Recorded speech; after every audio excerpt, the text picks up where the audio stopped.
নমস্কাৰ। আজি আবৃত্তি কৰিবলৈ লৈছোঁ ভিন্ন ৰসৰ কবিৰূপে খ্যাত শ্ৰীযুত মনোজ কুমাৰ শৰ্মাদেৱে ৰচনা কৰা এটি সুন্দৰ ব্যংগাত্মক কবিতা। কবিতাৰ শিৰোনাম ৰাইজ যেনি যায়। আয়ে কৈছিল মাজে মধ্যমে চলিবি, সমাজ পাবি। পিতায়ে কৈছিল বোবা হৈ চলিবি, আয়ুস পাবি।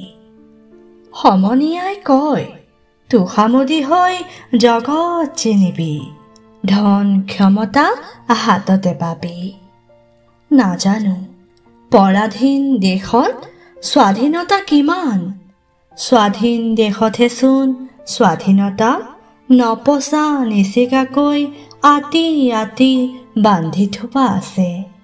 নহলেনো একবিংশ শতিকাটো আজি কিয় মানুহৰ মুখে মুখে গছৰ ওপৰত উঠি চাপা, ৰাইজ যেনি যায় তেনি যাবা। ধন্যবাদ।